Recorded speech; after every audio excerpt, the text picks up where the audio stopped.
Everything was telling me that it was kind of impossible, but then in my mind I was only thinking, if someone is doing it, I can do it. This is Pamella Pesareli, the senior producer at Scopely. She manages large-scale VFX productions behind major films and advertising campaigns.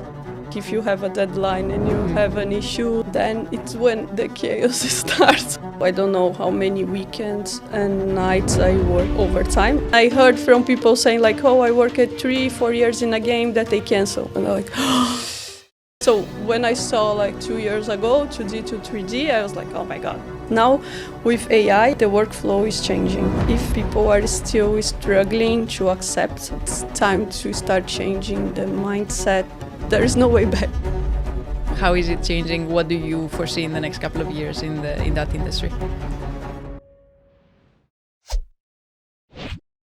Okay, so today I'm in Barcelona in Spain, and I'm really excited to speak with Pamella Pesareli, who is a senior producer at Scopely right now, where she works with the company's in-house marketing team, a studio called Flamed. Her background spans VFX and games production, including roles at ReDefine and Scanline, where she coordinated large-scale TV and film projects. And before moving into games, she worked across advertising, animation, post-production, with a strong focus on both production management and cross-team coordination. So, Pamella, thanks so much for joining me for a chat. Oh, thank you very much. Amazing. Awesome. So you've lived in so many countries, and you were telling me you're originally from Brazil. Yes. Tell us a bit about your childhood and how you grew up there. So I'm from São Paulo. It's a really big city. And like I really like it's chaotic, but like I love like I have You thrive in chaos. Friends, yes. That's why you're a producer. Yes, maybe that's why I became a producer. But yeah, so I still have my best friends there and my father's family, so I had a really nice childhood in the middle of the chaos. Nice. And do you think there's any parts of your childhood that contributed in you, like having this creative aspect of you and taking that path in your professional life? Yes, completely. Since when I was a kid, my dream was to work with animation and mainly to have my own cartoon. So it changed like everything in my professional life and even in my personal life, because I move it a lot because of working or because of my goals and my dreams. And then that's why I studied 3D. I moved to producer so we can talk a little bit. Okay, so what about your childhood made you want to be involved in things like animation and having your own cartoon? And like, tell us about these incentives there. So basically I was watching TV and cartoon as like a normal kid. And then I was thinking, wow, I want to work with this and I want to do this. And even like now it's something that I think people understand better. But like when I was a kid, like more than 30 years ago, people were like, oh, but it's super difficult how you're gonna do it in Brazil. So they were mentioning like a famous cartoonist, Mauricio de Souza, like, so you're gonna work with him? It's like, no, now he has animations, but before it was only like, how do you say, like hand painted? Yeah, like illustrations and some books for kids. And then I was like, no, I want to do animation. So it was something like that. Everything was telling me that it was kind of impossible. But then in my mind, I was only thinking, if someone is doing it, I can do it. Absolutely. And growing up in Sao Paulo, is there any like lessons that you think you learned that they are non-consensus? So like not everyone, like from every background can learn those, but you specifically, because of your environment and family, you think you learned? Yes, like in São Paulo and in Brazil in general, people work a lot.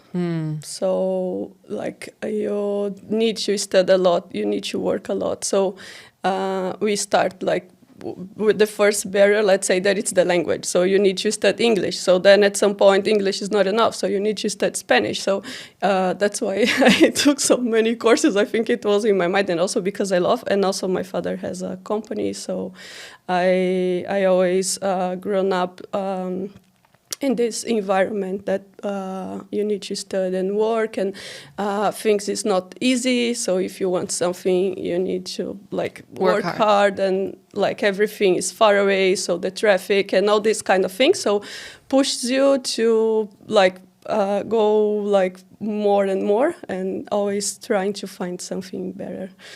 So makes sense. What type of company does your dad have? He has like it's food in power, so like juice, jelly. Now he's working like with some, how to say, like some private companies, but then it's in the food sector, but like more powder, for example, jelly and these kind of things. Were you working very early in your life? Yes. When was the first, like, what age were you when you first started like working? 17. So as soon as I finished school, I moved to a small city called Olympia. It's like São Paulo is super big, so it was 550 kilometers from São Paulo, but it's still São Paulo. And then I started to study business and administration, and I started to work with my father, and I stayed there for 2 years. Then I decided to move back to São Paulo, the capital, and I finished my degree there. I see. Yeah. And you also did, like, you've done so many courses spanning across literature, as you said, business administration, economics, coming to London later for illustration. What is motivating all of this learning? So, like, as I mentioned, my dream was always to work with animation, but then as soon as I finished the school, I started to work with my father and started to study business, and I really like it. So I was studying a lot economy, and then at some point I started to work like in other places. So I worked with finance for a while. Then I was kind of changing my idea, thinking to do like mathematical finance master after university. But then my cousin was living in London, and he said, okay, so going a little bit back, I did like a month internship in France, so I was thinking to go to France. And my cousin, he was living in London, and he said, no, why you don't come here, and then you see what you do.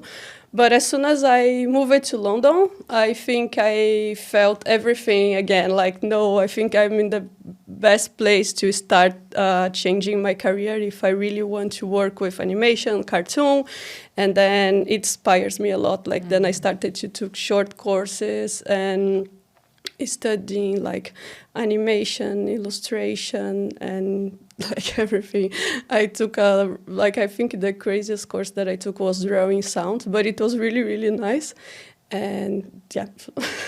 So back then you did illustration, and did you start actually animating, like using illustrations, animating like cartoons and stuff like that?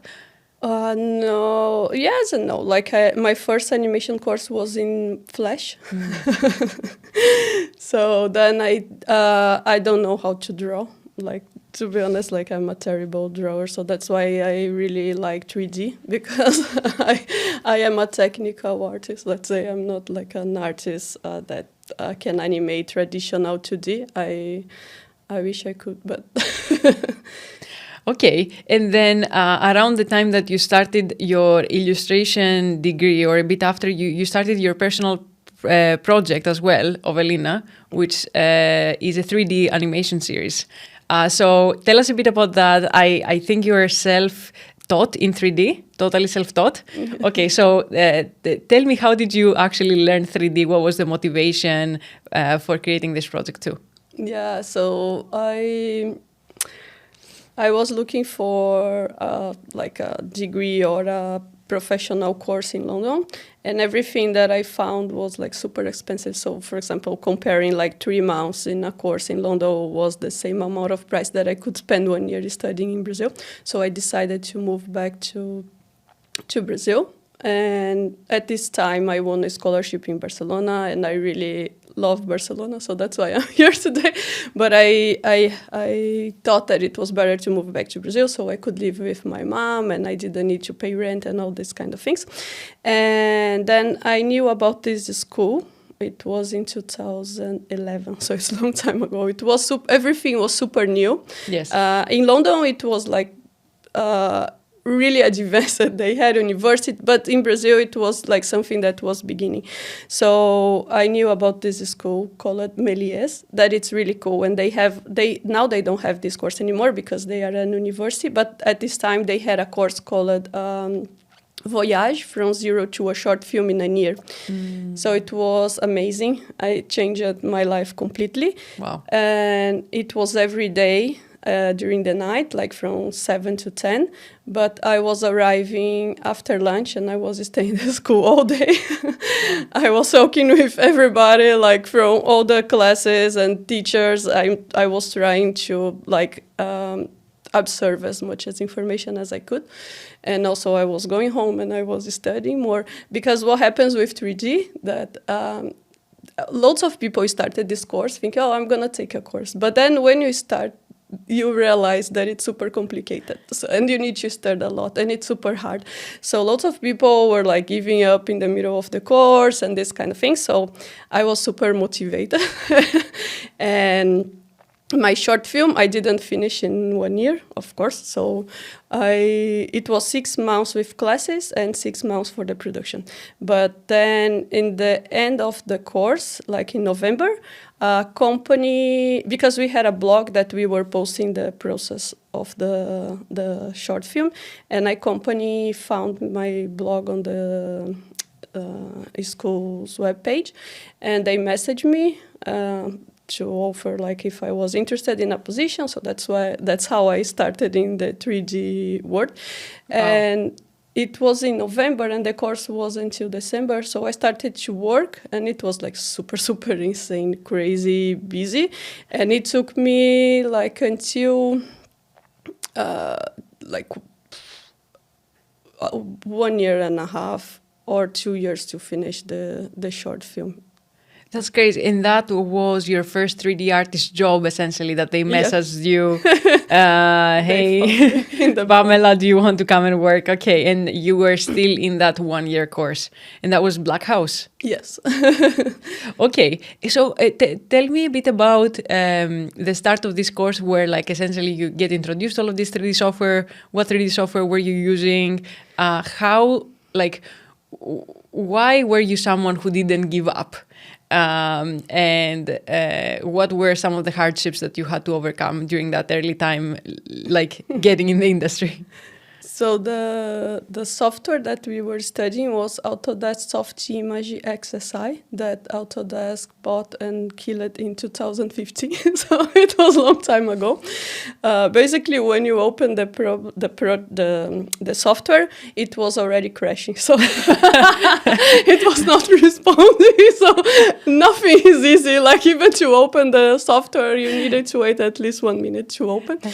But I don't know. I think it was everything so magic because especially in the animation world, you can create whatever you want. So it's like something super magical, and I love cartoons, especially for kids. So you can do like amazing things, you can create stuff. So I was fascinated about this world, and also in 360 that you can rotate things. It's not like something that I don't know, it's a new world was opening in my mind that and then I found out that I'm super technical. So I was studying a lot particles. The software, they had a particle system called ICE that I really like it, and I really like rigging and these kind of things that my friends hated. But yeah, so I think I was it just blows my mind. Like I was like, okay, it's something you found your thing, essentially. Yes, yeah. And so you spent there like 3+ years being a 3D artist, like covering, I am guessing here, the whole pipeline of 3D art, from like the model creation to up to rigging. Yeah, so for example, my short film, I developed everything, like from modeling, texture, rigging, look dev, lighting, rendering, comp, all the pipeline steps, yes, everything. Which parts, so you said you enjoy rigging or you enjoy things that other people don't like. Which parts do you find more challenging in the 3D asset creation pipeline, and which parts do you enjoy most? I love modeling, but I like non-organic modeling. So I'm not good for characters and this kind of thing. So for example, for environment, I love to model things. I think for me the most complicated thing was, for example, lighting and textures, this kind of things that are more artistic.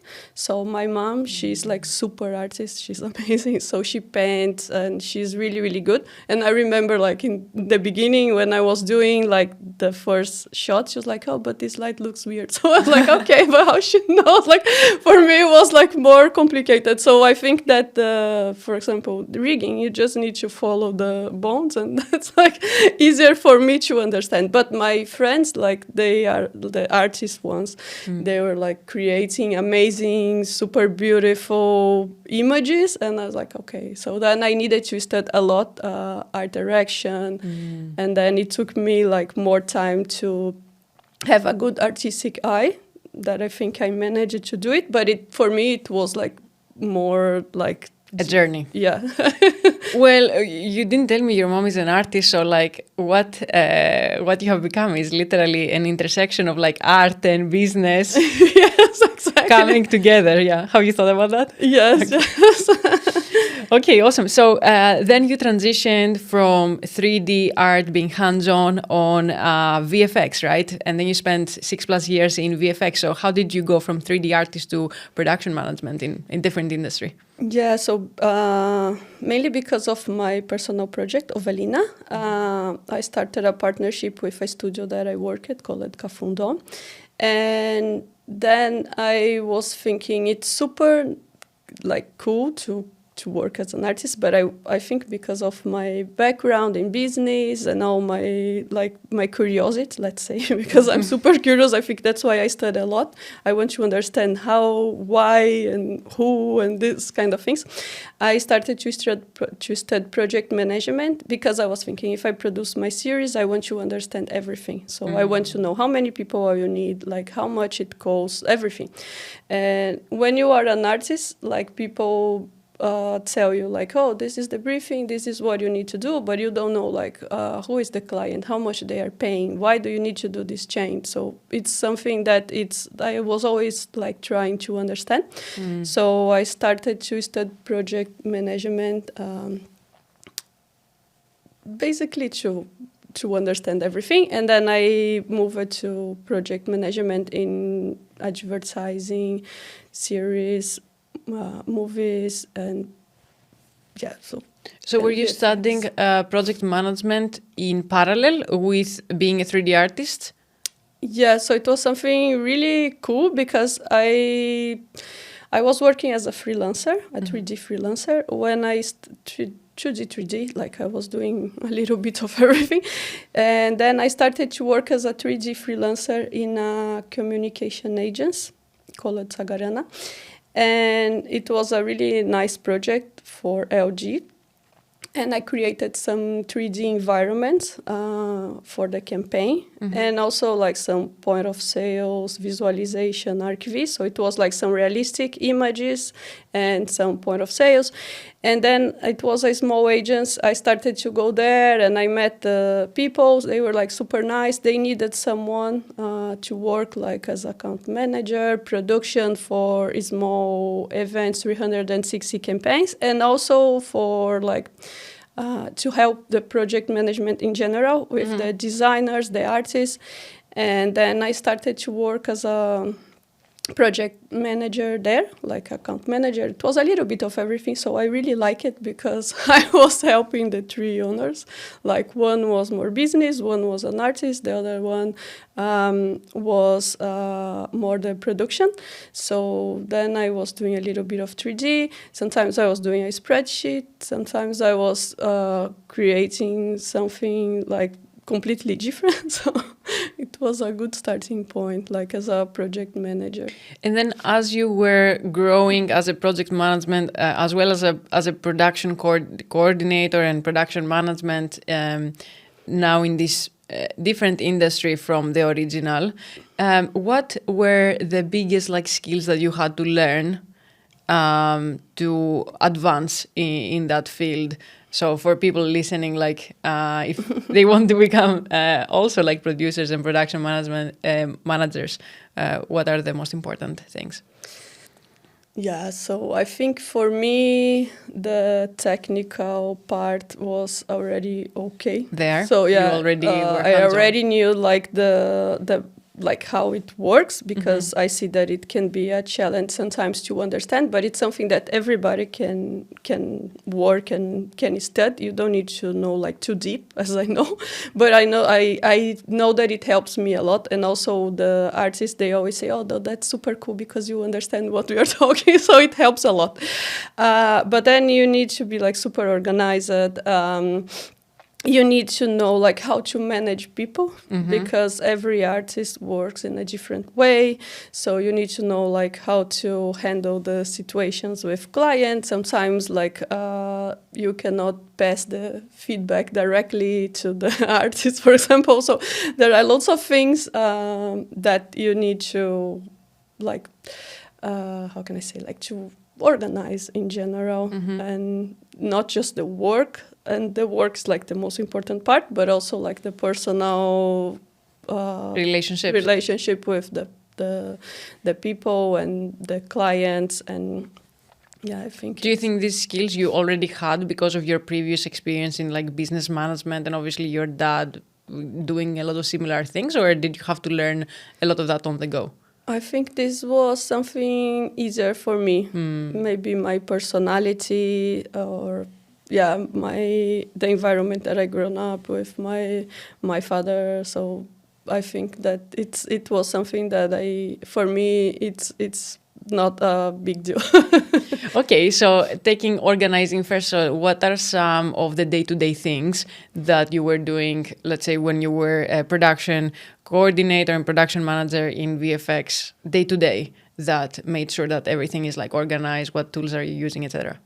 Yeah, so like we had rounds with the artists every day in the morning to check like if they know what they need to do. It was more like when I was a coordinator. So you have the priority, so you need to check in advance if it's everything okay, if they have like any issues, any flags, anything that can be a problem in the future. So you need to think in advance, because you cannot wait one day before or to ask in the same day. So everything you need to plan like weeks before, because it takes time. So and all the pipeline steps, like, so for example, if you need in comp in a month, so you need to start modeling like how many people you need. So it's like a balance between like the deadline, how many artists you need, if it's flexible or not. So also the budget. So it's like a math that you need to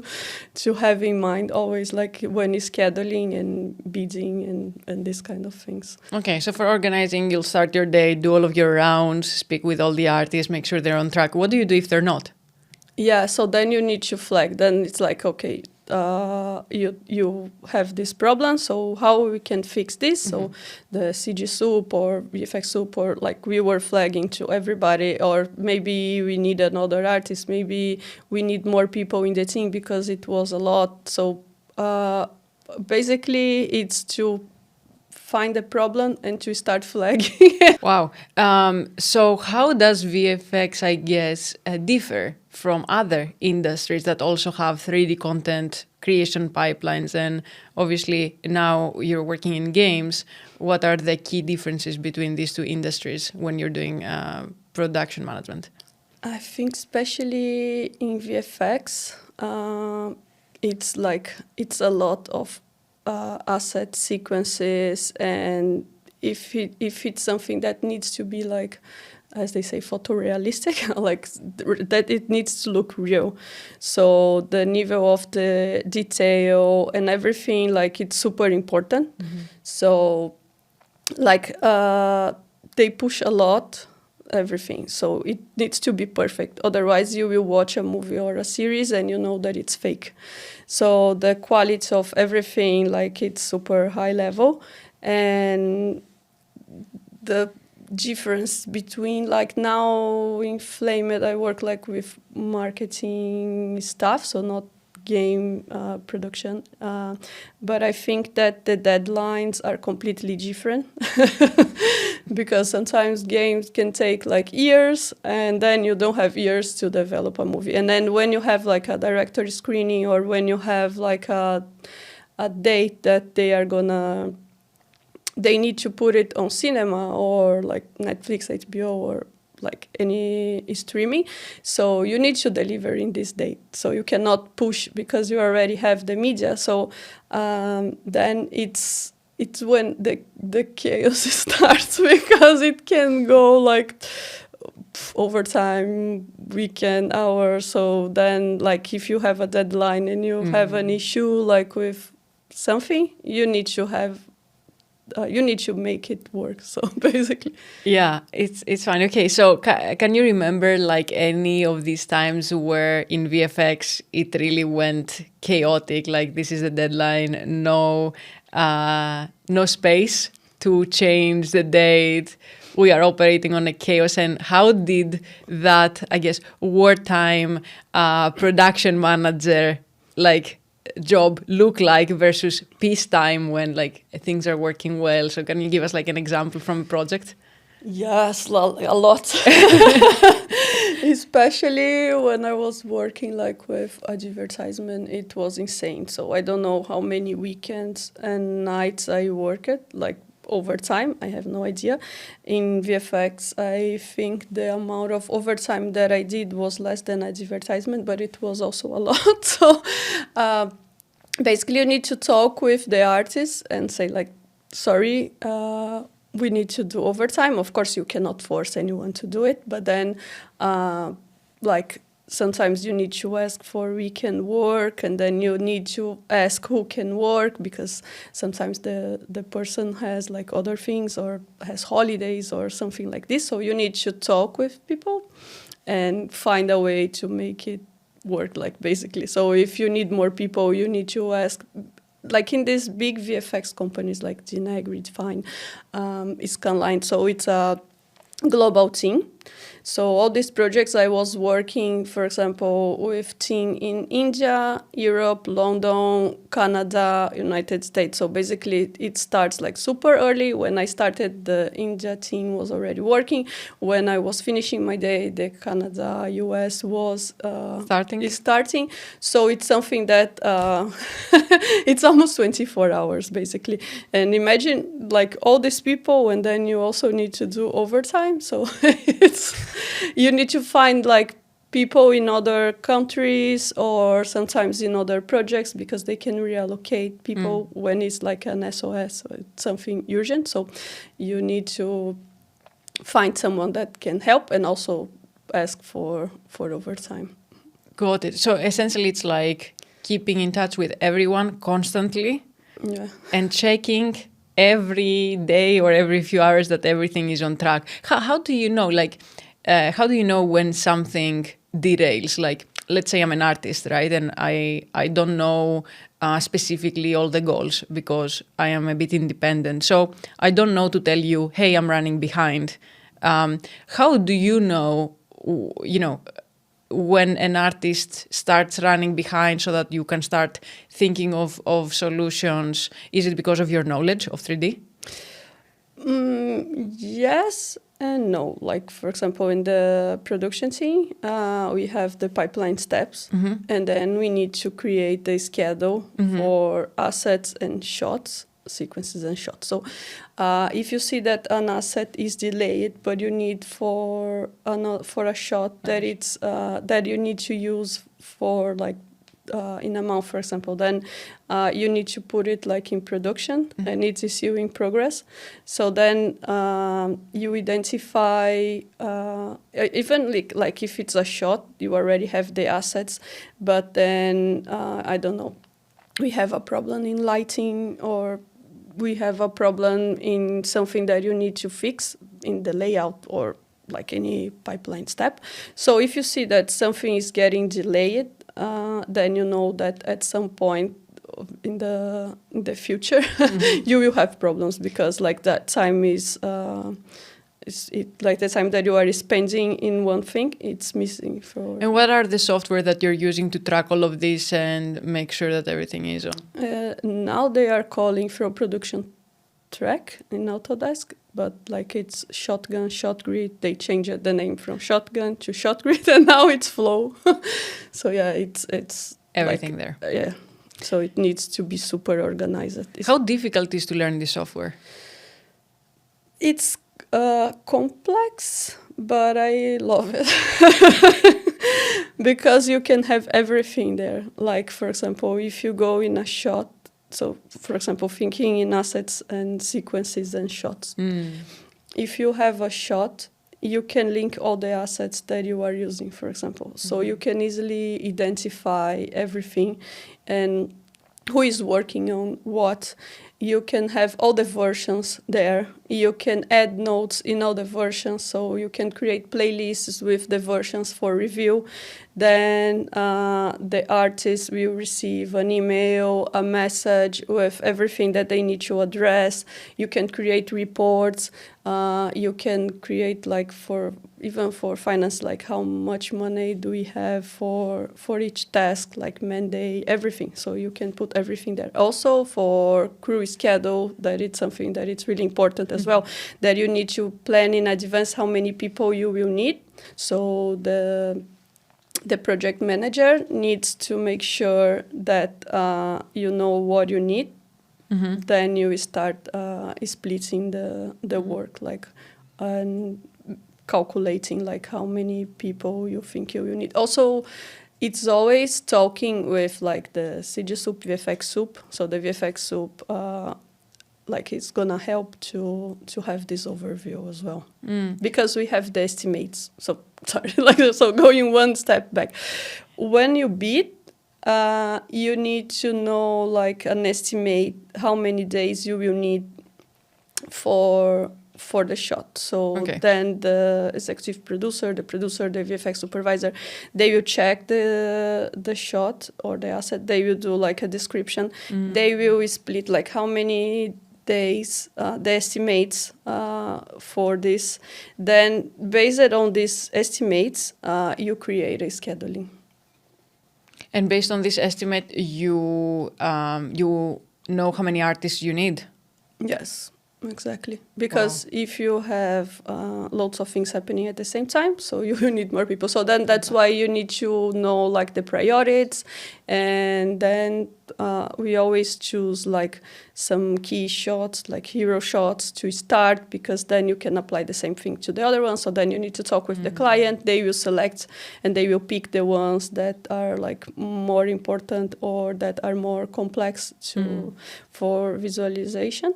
And then you can apply the same idea, because like lots of shots are sometimes the same sequence, they are similar. So that's how everything starts. That's very complex. Yes. Yeah, you're I guess growing up in Sao Paulo really helped you.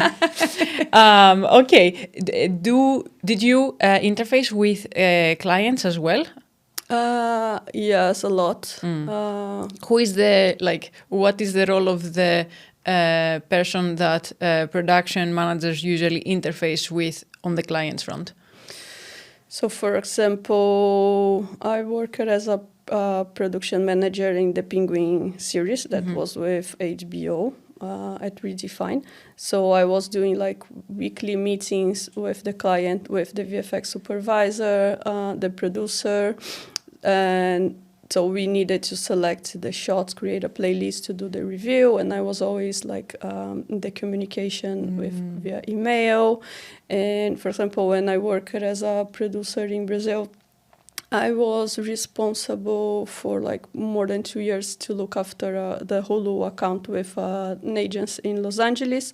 So then I was talking with the agents a lot. So yeah, the communication with the client, it's really important. Interesting. So it's both customer success and production management. So yeah. Wow. And are you the one who receives feedback from the client as well? Like you're a part of the, okay, here's the shot, any feedback? Yeah. So for example, we were sending like the deliveries during the week to the client. And then we had the weekly meeting to discuss, but we also receive the notes. Sometimes like the client send the notes, but then we have the meeting to discuss. So yeah, I was also like receiving the notes, passing to the team, but they have everything super organized in Shotgun. So if they have any questions, they can go and check the notes. So that's why it's super important to be everything super organized, because it's like so much information and it's super easy to get lost. If it's not organized, it's a problem. So you invite your clients also in ShotGrid, or they invite you in theirs? Yeah, so depends. Like Depends. Not the company one.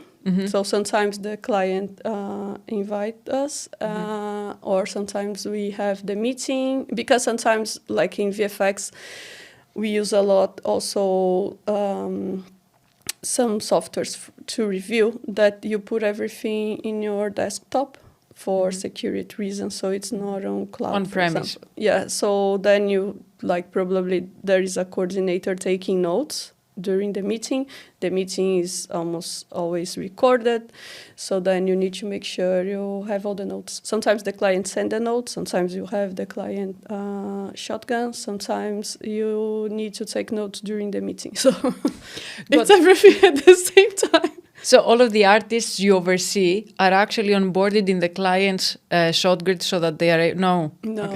No, it's super restricted for production. Like sometimes like the producer, production manager, like a show coordinator that will do it, but the artists, they don't have access. They only have access internally. And I think not all the companies, all the artists also have licenses.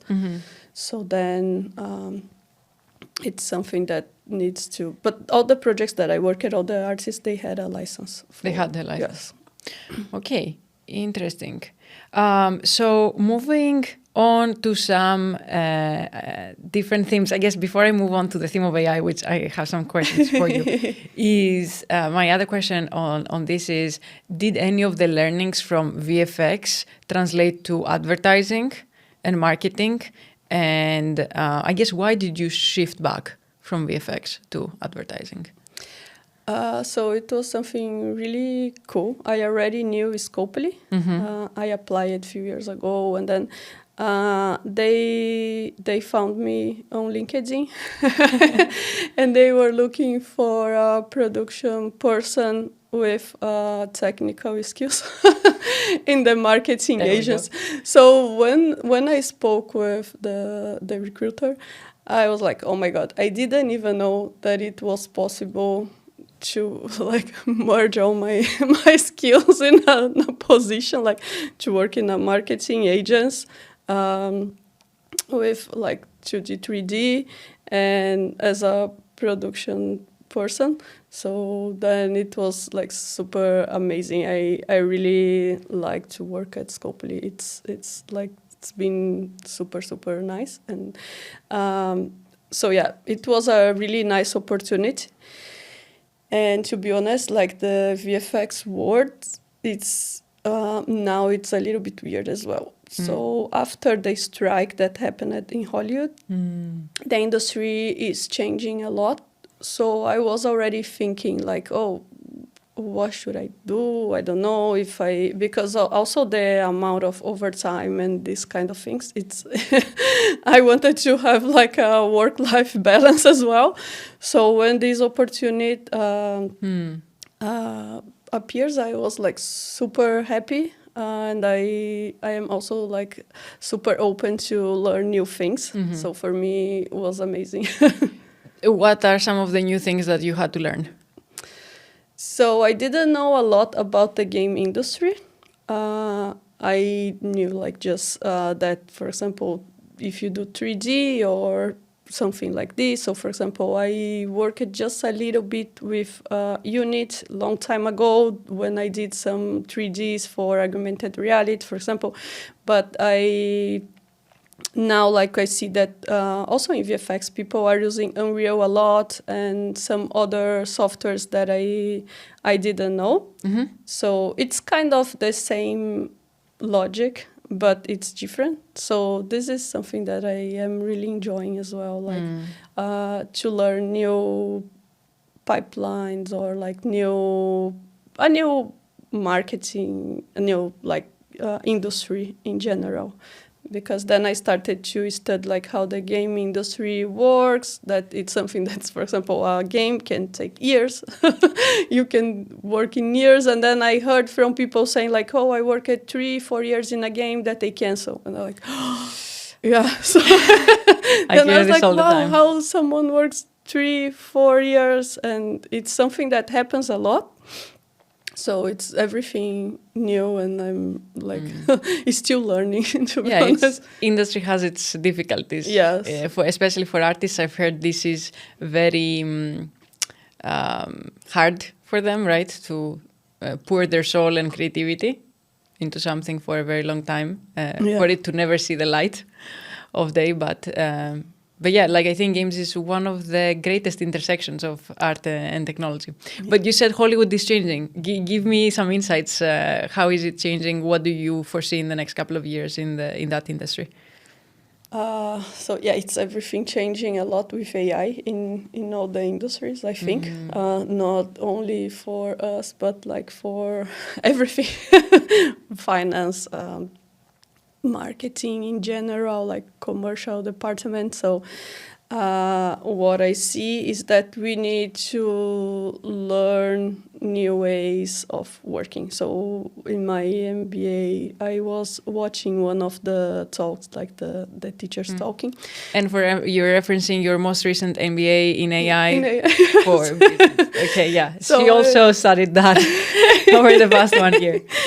So one of the teachers, he said something that I think it was really interesting. If you work like 10, 20, 30 years with something and you need to like learn how to work in a different way, so you kind of need to forget how you were working and then you need to learn a new way of working.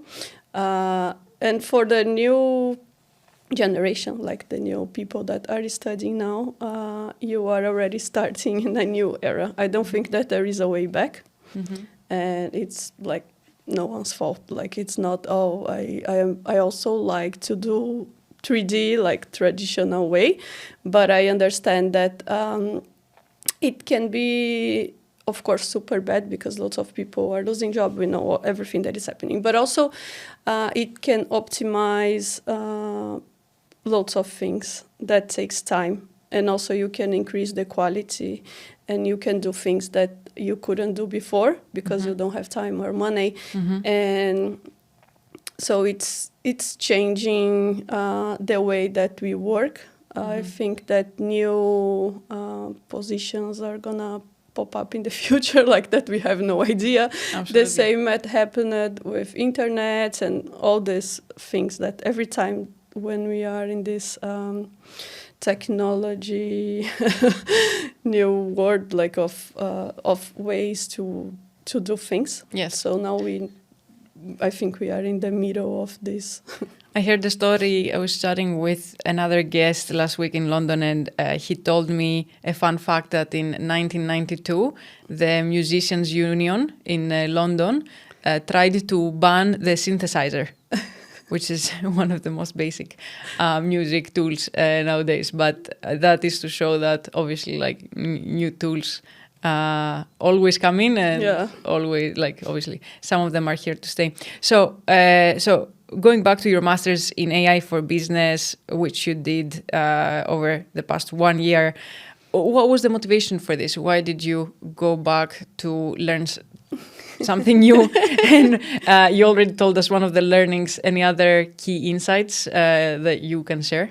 Yeah, so I started to study AI in 2020, I think at the same time as you. But of course, I'm not a technical engineer, nothing like that. But I worked on the first deepfake commercial for Hulu. Yes. And then I started to study more like machine learning, deep learning, neural, and like I was trying to understand how it works. You're really curious. Yes. And then after that, I continued working, especially like 3 years ago with generative AI and everything. So I was trying Midjourney, like in the beta version that you needed an invite and this kind of thing. So then I was studying by myself. I had the opportunity to work with AI, like in the beginning of generative AI as well, in other projects like with Stable Diffusion, these kind of things. Now we have like other models like LoRa's, everything. But then I wanted something like more consistent, because I was studying by myself, I was following the news, and I wanted to have something like with a structure, let's say. What were you experimenting with back then? You mentioned a couple of AI tools like Midjourney and Stable Diffusion. What was the subject of your experimentation? The curiosity. But were you producing? Understanding. Yeah, so also like 2D to 3D, I tried, like, I don't remember the name of the software, to be honest, but I don't know, 2 years ago, 1 year and a half, like I was trying some tools and I saw that it was in the early beginning, but I wanted to understand like how everything was working, because I know that it's in a short time it's gonna be like another big change. So you just need to give data to the machine, and then it takes time to process. And then at some point, so when I saw like 2 years ago 2D to 3D, I was like, oh my God, this is something that in a near future it's gonna be like a big thing. So now I saw that Adobe also are doing it. So it's something that it's revolutionary. I don't know. So that's why I really like it when I saw that you have the 3D artists working on the models, because that's the most important thing in my point of view, because you need a human, you need a person. The machine is not gonna do what we want. So we can ask, but they will interpret it in a way that sometimes is not what we want. So, plus, if we remove the artist from the loop, we constrain the creative space in, the existing data sets, instead of like using it as an opportunity to enlarge the creative space with new creativity that humans can come up. So okay, back to your AI. Any AI course? Any other insights that you learned over the past 1 year in that course that you believe will have an impact for your work or other people's work that lead productions, 3D productions? Let me think. More production related. I think the workflow and the pipeline is changing a lot. Like in art, like let's say design, 3D, games, VFX, animation, it's something that is changing, because now, for example, the time that you needed to create a storyboard, an animatic, a 3D model or to have like a final image to show like how you imagine the look. Also with virtual production. So everything was already changing. For example, with virtual production in VFX. Now, with AI, I think it's changing even more. So the way that we plan and schedule and organize and we bid. So I think the order of the things are changing. Are like sometimes something that you couldn't do because it was super expensive, or something that was taking more time, you can make it faster. So what I see is that the workflow is changing a lot. Any examples, any specific examples that you believe you will see happening in the next couple of years in your spaces? Yeah, I think, for example, for visualization, like for visual, it's something that you can have like a, let's say, not final look, but then you can visualize something faster. So, for example, if it's image that it's in early stage, you can improve like the quality of the image, so then you can have like a better result, like much faster. Of course, that the consistency is not good. So if you think in a frame, it works, but for video, it's a little bit different. So we are still in this like for videos, for example, for consistency, AI is still I think struggling. Yeah. So you mean like, let's say that you prototype a frame. Yeah.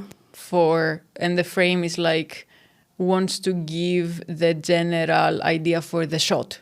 Yes, exactly. That's what you're describing. So, okay, so then you can prototype the frame faster, show the frame. It's not the final thing. You can change lighting, you can change everything like super fast. Also for the storyboard, like it's something that it's like you can create a sketch and then you can have a final like version faster than also if you need to if you have feedback or if you need to change something, I think it helps to speed up the process. Interesting. Any specific tools that you think are already usable for this prototyping? Like everybody is asking me about the tools and it's super difficult because I can tell you something today and in a week it's gonna be out of date because someone released something new. So I think that the main thing is to understand what you want. Then you need to find you will find loads of tools, and then you need to select the one that works best for your... By testing. Yes. Test everything, select the one that works best. Makes sense. And in your space, what do you see the sentiment being around AI for creatives, and why do you think? So in the beginning, I saw that all the artists was super scared. Everybody is still super scared. I think in general, all the people are scared. So people were feeling frustrated, upset, and oh, I'm gonna lose my job for a machine or something like this. But then, as soon as you realize that you can use it in your benefit in a way, so it can help you to improve your work. Of course, that sometimes it's super complicated, I know, because you want to do everything. But then in a large-scale production, thinking that, for example, we can do more things in less time, or sometimes not less time, because sometimes it takes time as well. But I think it's better to see, I think if people are still struggling to accept, it's time to start changing the mindset, and there is no way back, I think. So it's better to start using and trying to find the best tools for you, and starting to change the workflow to use these tools. Because what is happening that I see is that the best results are with the most creative artists people. So the output depends on the input. If you don't want something that looks like the same, you need to have your ideas, your artistic thing. So basically, like it's how to optimize things that you don't like to do, or how to, I don't know, like to visualize something that it was more complicated to do before. Makes sense. Did you ever have, over the past 3 years or so, did you have any discussions with artists where you had to, communicate this with them? And if yes, how did you approach those discussions? Yeah, so that's it. Like, you need to try to motivate. Some people, they are really, I don't know, I understand because it's something that it's complicated to talk, especially with something that it's what I mentioned. If you work like 10, 20, 30 years doing something and now you need to change everything. So yeah, I always try to do like the best that I can, trying to motivate to use it for benefits, like what you don't like to do, or for example, how you can improve, how you can make things faster, how you can make things better, because sometimes the tools that we had, you couldn't do something better because you didn't have time, and like it's basically like it, but it's a subject that is still, I think, complicated. Makes sense. And if you had to give a couple pieces of advice in general, to production leads, producer leads, about, what are the most important things to think about or plan for in this era and like the years to come, what would that be? I think it's to study AI, to understand how it works, because something that, I don't know if you feel the same, but people talk about AI and they think that ChatGPT sometimes it's everything, but it's not. So that's something that sometimes I feel like, oh my God, no, it's much more. So it's not only generative AI. So for example, especially in production, we could do like lots of things with other tools as well, like deep learning, for example. But then I think that if you understand how it works, it can help you to do like something better. So in production, in general, I think it's to understand that the changes that that's going to happen in our workflow, in our rescheduling, and this kind of things. Because if we can create, for example, an animatic or something for like that before we were not doing it, or like how like we still don't know how things are gonna be, because everything is changing a lot. But this is something that for sure is gonna change, like the way that we are working now. So how to use these tools and these new tools like in our pipeline to help. Makes sense. So take the initiative to understand the tools and start thinking about what are the ways you can use them to create an advantage. Yes, exactly. In production pipelines. Yes. Are you going to do the same over the next couple of years? I think so. I think so. I hope so. Okay, awesome. Well, Pamella, thanks so much for having a chat with me today. It's been awesome. Thank you for inviting me. It's been awesome to learn all of your insights. Thank you very much. It was a pleasure and nice to meet you. Awesome.